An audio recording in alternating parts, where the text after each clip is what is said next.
of crystals. That is ionic crystals. You can very easily say what are ionic crystals. Ionic crystals. Molecular crystals are composed of molecules. So what are ionic crystals? Can you guess what are ionic crystals? Can you say, Achu? Composed of ions. There should be ions. Don't simply say ions. There will be positive and negative ions. They are composed of positive and negative ions. Since there are ions, opposite ions, there is strong attraction, electrostatic force of attraction between the ions. There will be strong attraction between the ions.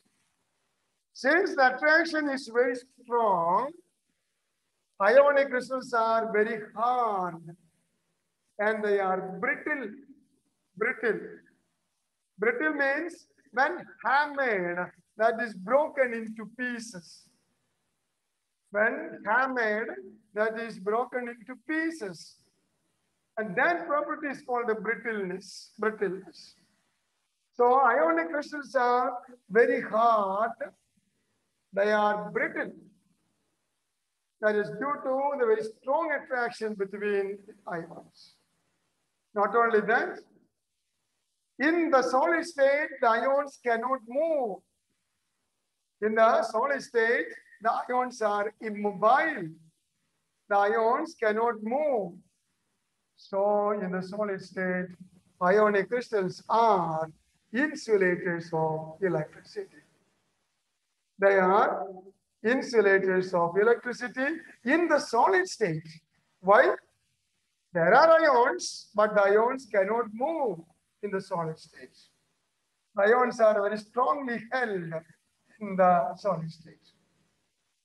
But what happens when the ionic crystal is melted or when the ionic crystal is made into a solution? What happens?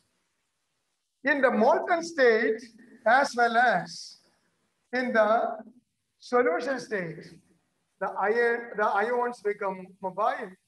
The ions can move, and so they are good conductors of electricity in the molten state as well as in the solution state. For example, you take sodium chloride, potassium chloride, sodium nitrate, potassium nitrate, magnesium oxide, zinc oxide, zinc sulfide. All these are examples for ionic crystals. For example, take sodium chloride. There will be Na plus and Cl minus ions. But the ions cannot move in the solid state. So solid sodium chloride, crystalline sodium chloride is an insulator of electricity. That is a bad conductor of electricity. But when sodium chloride is melted, ions can move. And so in the molten state, sodium chloride is a good conductor of electricity. Similarly, in the solution state, sodium chloride ionizes, forming Na plus NCl minus ions. So the ions can move in the solution state also. So in the solution state, sodium chloride is a good conductor of electricity. So that's about the ionic crystals. Okay, now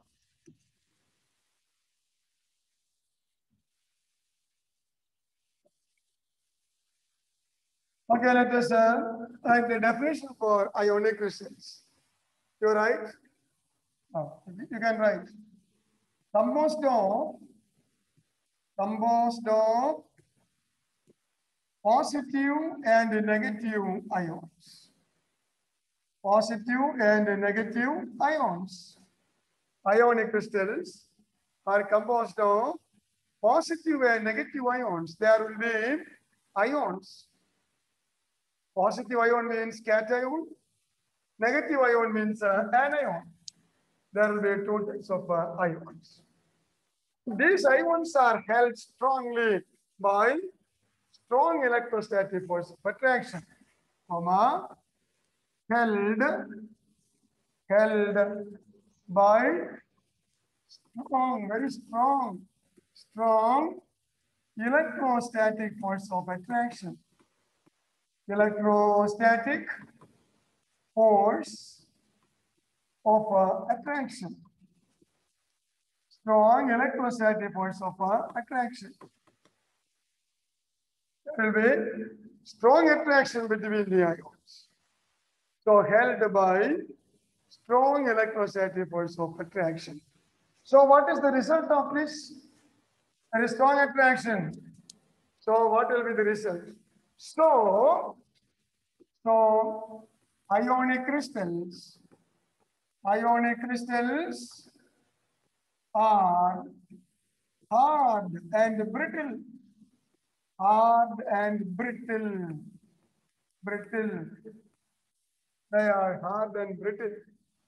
That is due to very strong attraction. There will be very close packing of the ions. And so, ionic crystals are hard and brittle. That is in the solid state.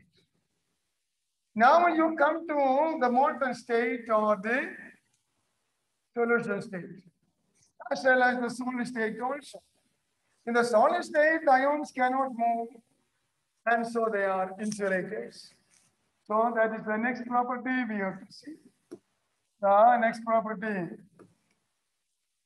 you write the next property as, okay, next para you write. In the solid state, you write, in the solid state, the ions cannot move. Ions cannot move. Ions cannot move. Ions are immobile. Ions are immobile. Ions cannot move. So, insulator in the solid state. Insulator of electricity. Insulator of electricity in the solid state. You complete. Insulator of electricity. Insulator, bad conductor. Insulator of electricity. Insulator of electricity in the solid state. In the solid state. Sodium chloride. In the solid state, insulator. The ions cannot move. There are Na plus NCl minus ions. Even in the solid state, there are Na plus and Cl minus ions. But the ions cannot move in the solid state. And so, insulator of electricity in the solid state. Now you come to the solution in molten state. You write as a next paragraph. You write next paragraph. In the molten state, molten condition, the molten state and solution, molten state and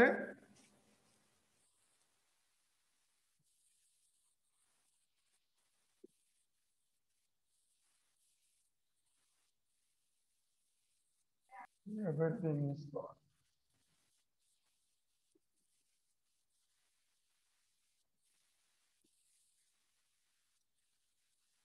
Okay, so everything is gone. The board is not familiar to me. It's a new board. Okay, so in the molten state, just wait.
Yes.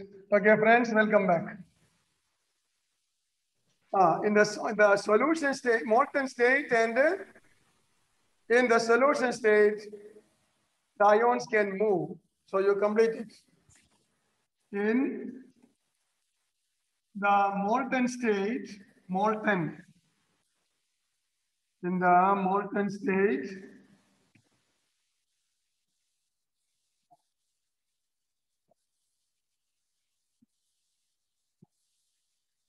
molten, Sir, yeah, sir, we can't actually see the screen. we cannot see.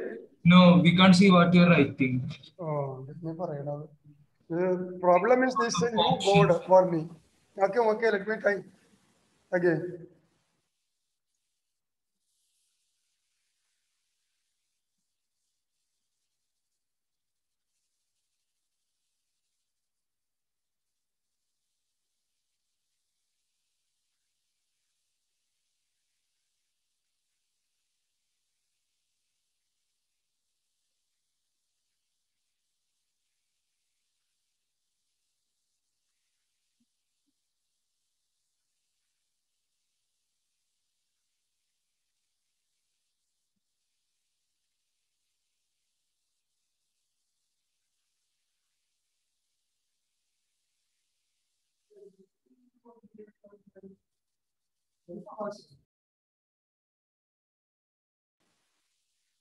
In the molten state and solution state, to complete solution state, comma, the ions can move.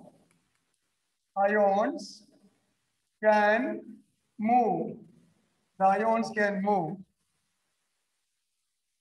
So, ions can move. So, you complete? Good conductors. Good conductors of good conductors of electricity.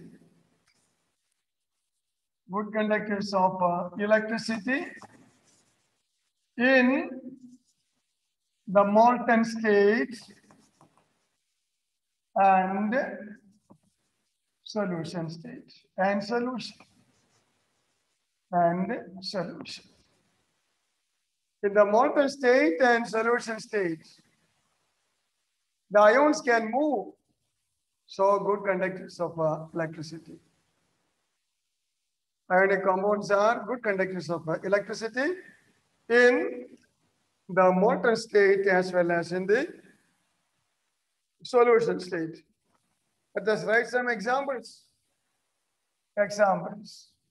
Very familiar examples, sodium chloride, comma, potassium chloride, KCl, NaNO3, KNO3, zinc sulfide, MgO. All these are examples for ionic crystals. There will be positive and negative ions. You need not write with this charge. Say this is +1, this is -1. There will be plus minus charge. Similarly, here also plus minus. Zinc sulfide, Zn +2 and S -2. -2. MgO, Mg +2, O -2. O -2. There will be charge. So they are come. You need to show the charge. You need to show the charge. I just showed it, that's all. Now here you need not show it. So all these are examples for all these are examples for ionic crystals. NaCl, KCl, Zn, Zn, and MgO. All examples for ionic crystals. Now, the question may be like this.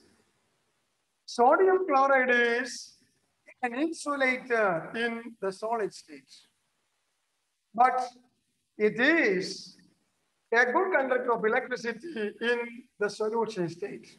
Explain. What will be your answer? Michael, what's your answer? Michael, Michael is not there? One more time, sir. No. NaCl is a insulator in the solid state, but good conductor of electricity in the solution state. Why? Complete. You then? Come on. Achu, what is the reason? So it is composed of positive and negative ions. Yeah. And so it is held by strong electrostatic force of attraction. In the solid state, The ions cannot move. ions cannot move. So it is insulator. But in the solution state, the ions can move. And so it is a good conductor of electricity. Okay. Such application side questions will be asked. All right. Now you come to the next one. That is metallic crystals. Third one. Metallic crystals. Metallic crystals. You know, metallic crystals are the crystals of metals and their alloys. The crystals of metals and their alloys. For example, you take a zinc or a copper or silver or gold crystal. Crystal of a gold. Crystal of a, say, silver crystal. Say a crystal of copper crystal. So it is composed of positive metal ions. Say there will be only one type of ions, positive metal ions. You can write it. After that I shall explain. So these are metallic crystals are composed of, you're right? Composed of positive, only positive ion, one type of ions, positive metal ions, positive metal ions, comma, held by free electrons, mobile electrons, free electrons. The electrons are set free from the metal atoms. The outermost electrons are set free, and there will be positive, only positive metal ions. See, only one type of ion. Only positive metal ions will be there. And these positive metal ions are held by free electrons, mobile electrons. Between the positive metal ions, there will be negatively charged electrons. Negatively charged electrons. Here, the positive metal ions are arranged in layers. The positive metal ions are arranged in layers. Say one layer of a Cu plus 2 ions, another layer of a Cu plus 2 ions, third layer of a Cu plus 2 ions, fourth layer of a Cu plus 2 ions, like that. And between the layers, there will be free electrons, mobile electrons. And this type of bonding is called the metallic bonding. The bonding in metals is called a metallic bonding. You think of the arrangement of, say, apples. Say, apples are arranged in layers. Apples are arranged in layers.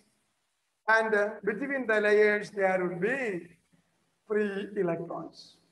See, in the place of apples or orange, in the place of orange, you go to the fruit shop and observe how the fruits are arranged. Say oranges or apples, they are arranged in layers. Similarly, positive metal ions, copper ions, silver ions, gold ions, etc. These ions are arranged, positive ions are arranged in layers. And between the layers, there will be free electrons. So that is the arrangement in the metallic crystals. These are the crystals of metals and their alloys.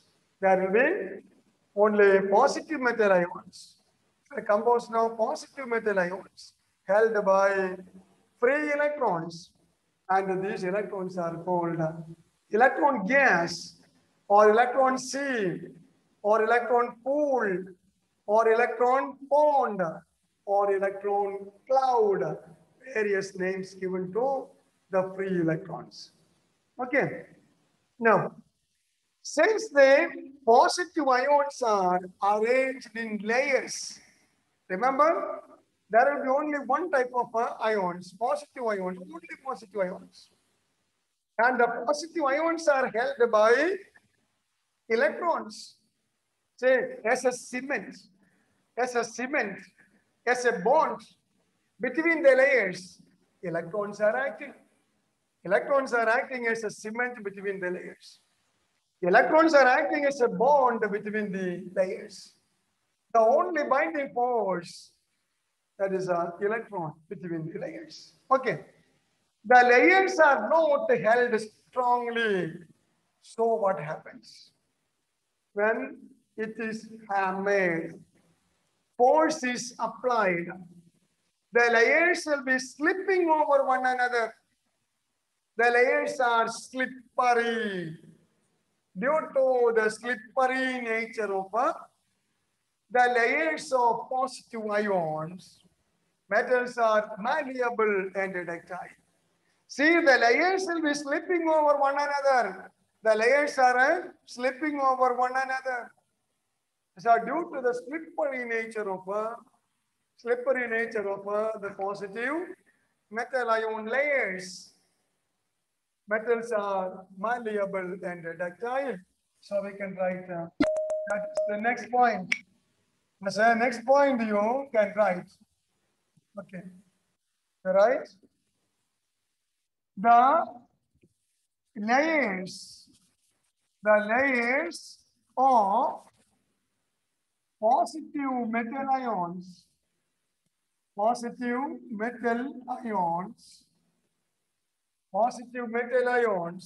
only one type of ions are there, positive, only positive. The layers of positive metal ions are slippery. They are slippery. Layers of positive metal ions. Positive metal ions are arranged in layers. And the layers of the positive metal ions are slippery. They are gliding over one another when force is applied. So metals are malleable and ductile. Malleable, hammered into sheets. That is a malleability. Malleable and ductile. Malleable and ductile. Malleable means metal can be hammered into sheets. That is malleability. Malleable. And ductile. What is meant by ductility? Ductile means can be drawn into wires. Metals can be drawn into wires. And that property is called a ductility. So the ductility and the malleability, these two properties are due to the slippery nature of positive metal ions. Okay. Now, between the ions, there will be free electrons, electron gas, or electron cloud, or electron sea, electron pond. It is there. Electrons are mobile. Electrons between the layers are mobile electrons. They can move freely, and due to the presence of mobile electrons, metals are good conductors of electricity and heat. So the electrical conductivity and the thermal conductivity of metals That is due to the free electrons present between the layers. So you write that point. The next point you write. Say they are good conductors of heat and electricity. What the reason? So right, due to mobile or free electrons. Electrons, remember electrons, free electrons, mobile electrons, due to mobile or free electrons between the layers, between the layers, between the layers, comma, metals are good conductors. They are good conductors of electricity and heat also. Good conductors of electricity. Good conductors of electricity and heat. Electricity and heat. Good conductors of electricity and heat. They are good electrical conductors. Metals are good thermal conductors, heat conductors, thermal conductors. That is due to the presence of free electrons between the layers. There are free electrons between the layers. So they are good conductors. Regarding the melting point and boiling point, that depends. There are certain metals which are very soft and can be cut with a knife. For example, alkali metals, sodium, potassium, etc. They are very soft and can be cut with a knife. But there are very hard metals also, strong metals also, iron or a cobalt, a nickel, even copper. These are somewhat hard metals, cannot be easily cut with a knife. Similarly, melting points. Say alkali metals have very low melting point. Copper, gold, etc. They have high melting point. So the melting point and boiling point, that depends on the metal content, and that depends on the various types of binding forces in the crystals, in the metals. That depends. We cannot predict easily. Anyhow, they are good conductors of heat and electricity, and that is due to the presence of free electrons. Another thing, in the 10th standard, you studied metals have shining appearance. Metals have shining appearance. Say the gold ornament that you use, because of its shining nature, it is not corroded. If it is easily corroded, then who will use gold ornaments? So metals have shining appearance. The shining appearance is called a metallic luster. Metallic luster. Metallic luster is due to the presence of the free electrons, mobile electrons. These electrons can reflect light. They can reflect light. There are high reflectivity electrons. The mobile electrons are high reflectivity electrons. They can easily reflect the light. And that's why there is the color, particular color for the metal. Each metal has got its own color. So we can write that point. So metallic luster or a shining appearance. So the shining appearance is due to what? You're right. Metals. You're right. Metals have shining appearance. Shining appearance. Metals have shining appearance. And technically it is known as metallic luster. Luster. Metallic luster. Metals are lustrous, adjective. Shining appearance or luster due to the mobile or free electrons. Mobile electrons. These electrons are high reflectivity electrons that can reflect light easily. And so there is a shining appearance called metallic luster or luster. They are lustrous. So these are some of the properties of metals. So we can write some examples for metallic crystals. You can give any metal you like.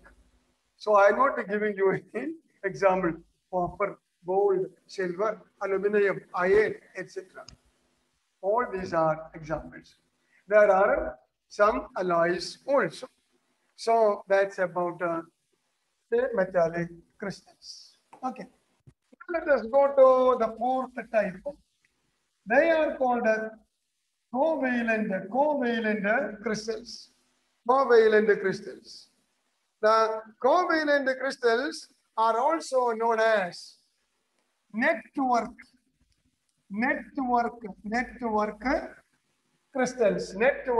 crystals. Covalent crystals or a network crystals.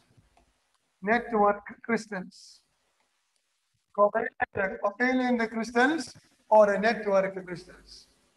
These are also known as giant molecules. These are called giant, G-I-A-N-T, giant molecules, also known as giant molecules. Giant, what is giant? Giant means very large, very large. Intellectual giant, Buddhi Rakshasan. Buddhi Rakshasan, say giant, it's a very large figure, Giant molecule. So it is a very large molecule. It is a large molecule, an array of atoms, a collection of atoms, an array or collection of atoms. That's why it's called a giant molecule, very large molecule, polymeric molecule, or a covalent crystals or a network crystals. And what are covalent crystals?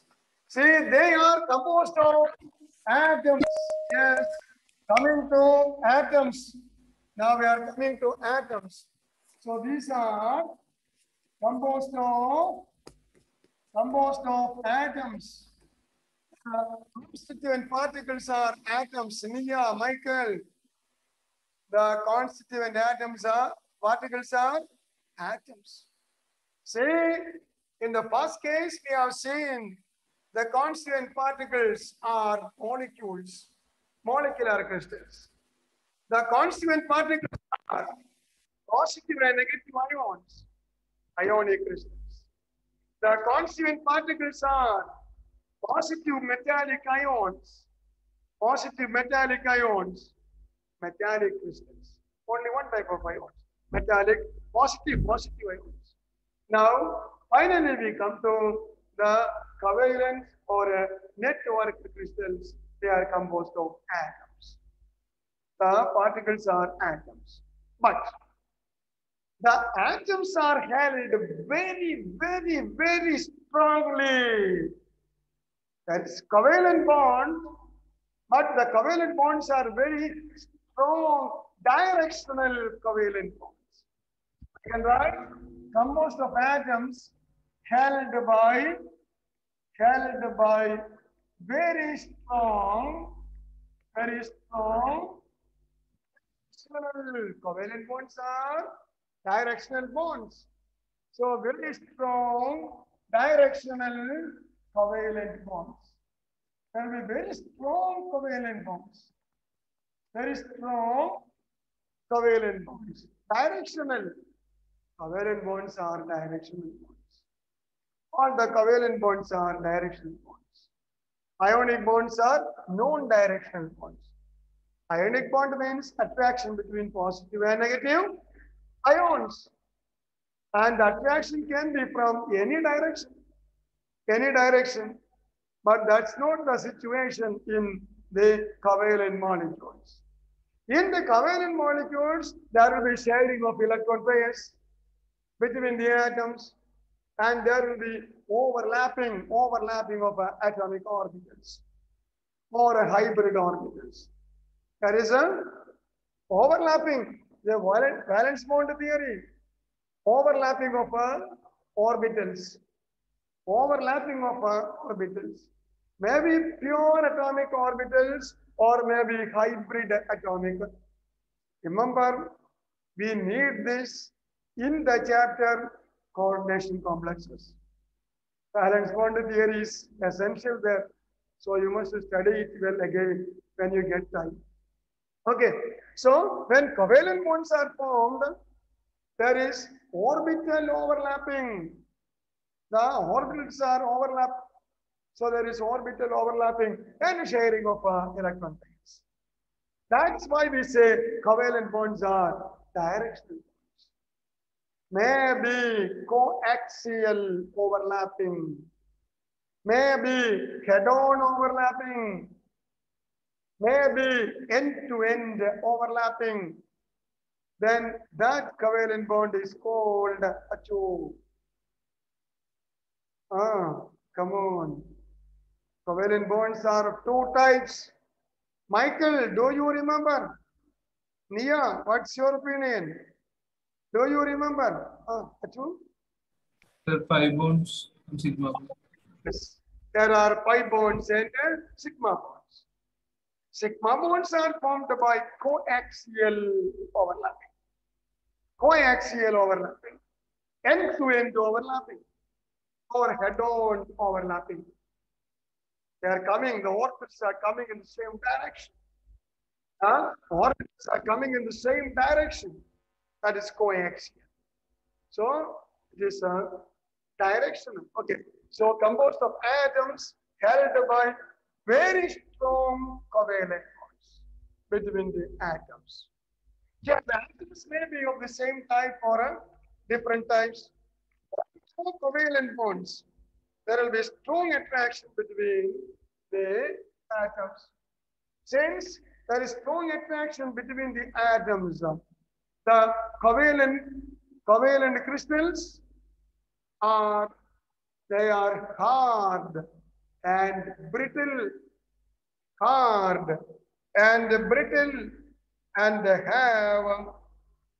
have high melting point also.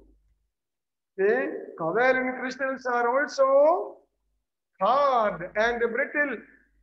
Do you remember the properties of ionic crystals? Remember the properties of ionic crystals. Ionic crystals are brittle and hard. There is strong attraction between the ions. Strong attraction between the ions. But here, the attraction is between the atoms. But that attraction is very strong. Very strong. So due to very strong attraction between the constituent atoms, remember atoms, covalent or network crystals are hard and brittle. They are hard and brittle. They have a high melting point also. So we can write that. So next para you write. The next para you write. Next paragraph. Due to strong attraction,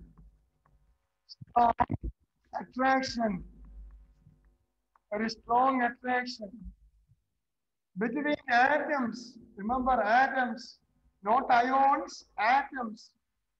Strong attraction between atoms through covalent bond. Okay, due to strong attraction between atoms, covalent crystals,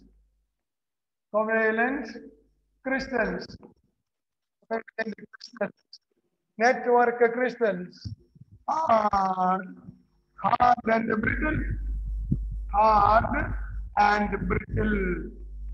hard and brittle, and high melting point also. Here also there is high melting point. They are high melting. They have high melting point. Okay, covalent crystals have high melting point because although there are atoms, the atoms are held strongly. There is strong covalent bond. Okay, let us take some examples for this. Examples. You write the example. One diamond examples. So examples. Diamond. Diamond. Then graphite. Diamond. Say graphite, graphite, an example. Then silicon carbide. Silicon carbide. Silicon carbide. SiC. Silicon carbide. SiC. Silicon carbide. Quartz. Quartz. Quartz. QUARTZ. Quartz. But that is not two. It is Z. It is Z. It is Z. Quartz. And what is quartz? That is SiO2. Silicon dioxide. Quartz, sand, silicon dioxide. Composed of silicon and oxygen atoms. One more example. Aluminium nitride. Aluminium nitride. See the spelling? Nitride. Nitride. ALN. ALN. Aluminium nitride. All these are examples for the covalent or a network of crystals. There will be a network of atoms, and the network is through strong directional covalent bonds. There will be covalent bonds between the atoms.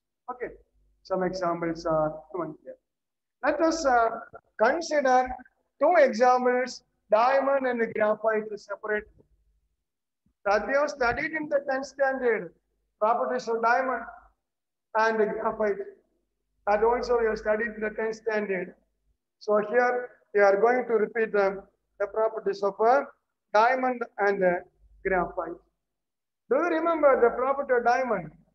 Diamond is the hardest substance naturally occurring.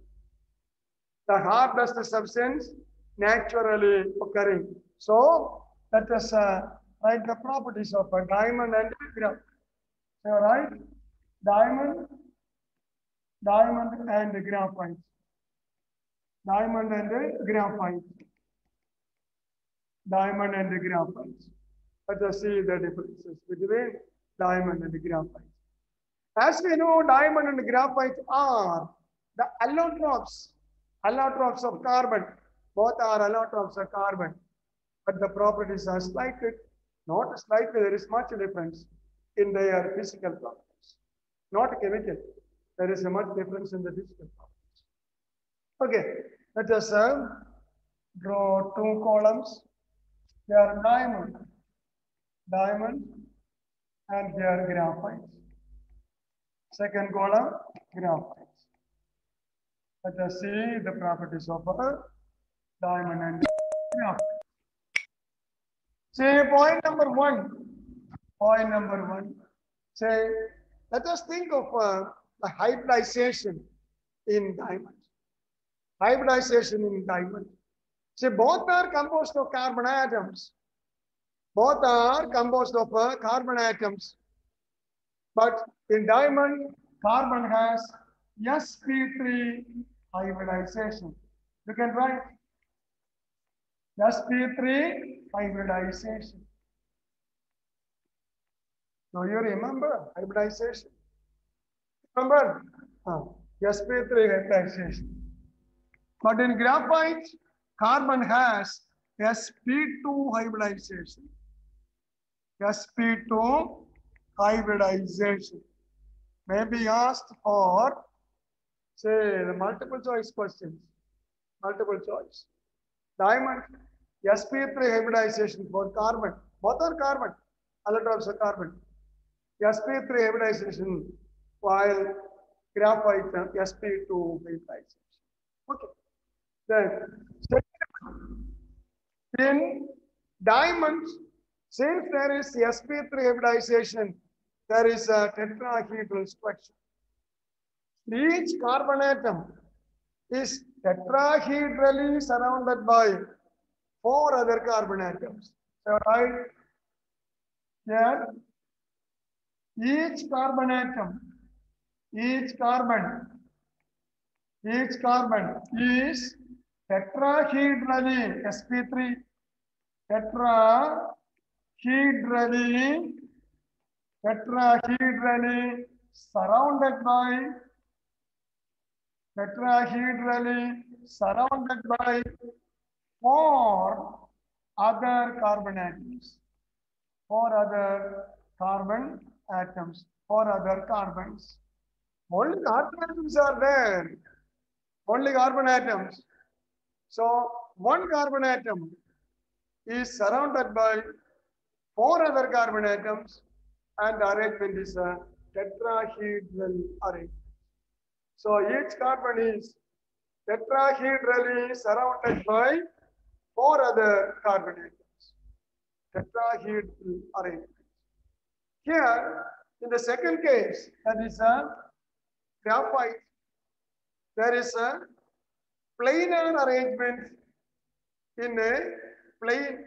The carbon atoms are arranged in planes or layers. So there will be layer structure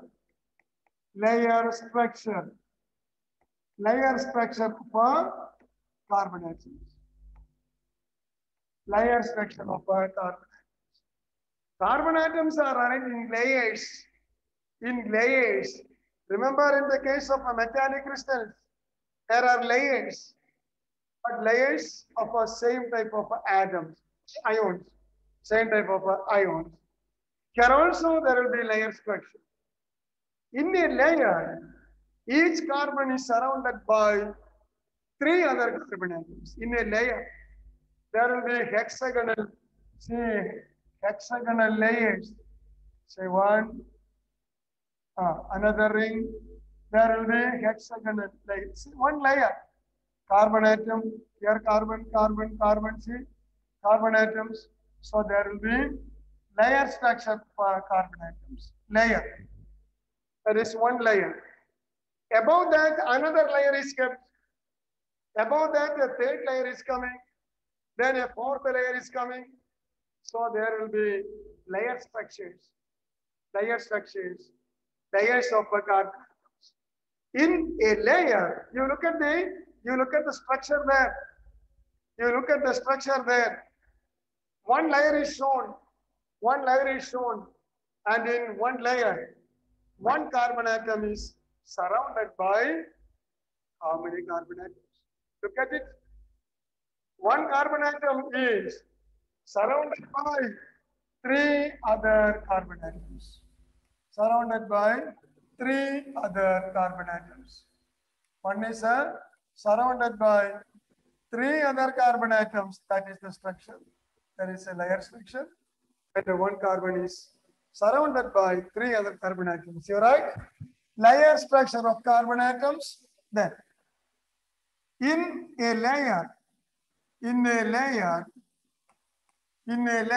comma, each carbon is surrounded by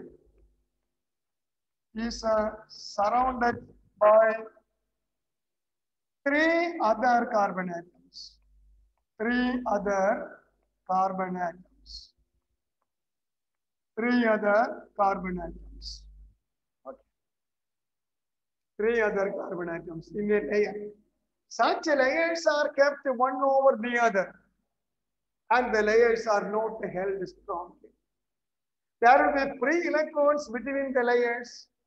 The layers are slippery.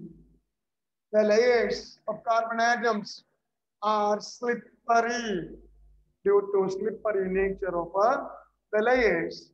Graphite is smooth. It is smooth. And so graphite can be used as a solid lubricant. Solid lubricant. Let us complete the notes. Third one. Let us see the third difference. So sp3, sp2. Tetrahedral and it is 3D. Here there is a layer structure. Okay. Now, diamond is the hardest substance. Hardest.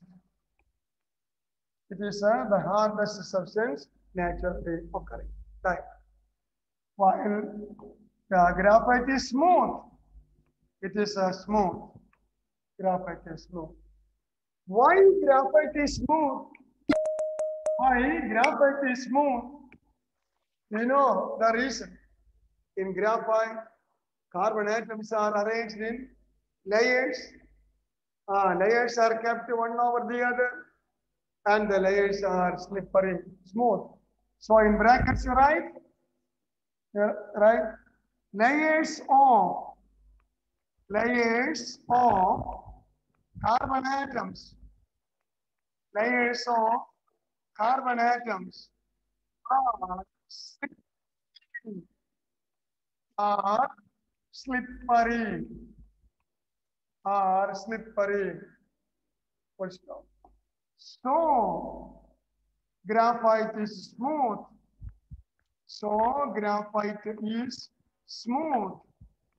It is smooth and used as being smooth and used as solid lubricant. Lubricant. Solid lubricant. Solid lubricant. What is lubricant? Lubricant is the substance used to make the joints free to move. That is lubricant. The substance used to avoid friction between the points of contact. The substance used to prevent or to avoid friction between the points of a contact. That is lubricant. For example, oil. Oil is a very good lubricant. You know the hinges of our door in the hinges, Vijagiri, the hinges. When the door becomes tight, what we do? We apply oil. We apply oil at the hinges. And the hinges will become smooth, free to move. And that is lubricant.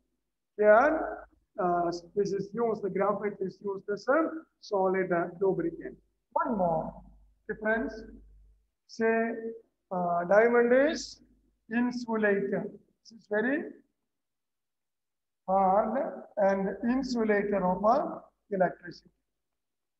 Insulator of electricity. Because the ions are, because electrons are not free to move. Not free. Electrons are not free to move. So it's an insulator of electricity. Which one? Diamond. You come to graphite. Graphite is a good conductor of electricity. Right? Good conductor of electricity. Say, good conductor of electricity. Graphite is a good conductor of electricity. What's the reason? Because of free electrons. Because of free electrons between the layers.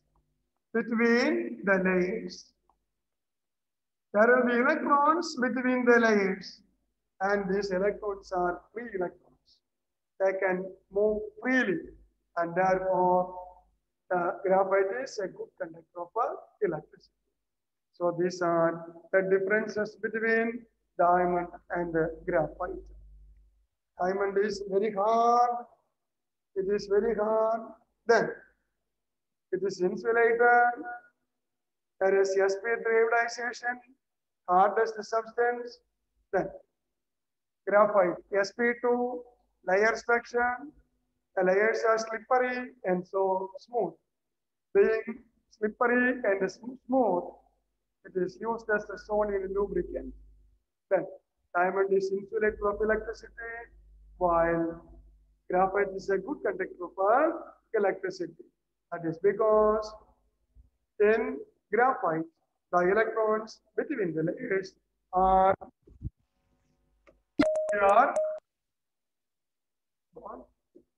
free electrons. They are free electrons. Okay. So this is enough for these two. Let's go. 1, 2, 6, 7, 8. Only 9 students will get the answers. Oh, I need also here. Will you study it? Okay. Okay. Please don't waste the time. We can meet again tomorrow.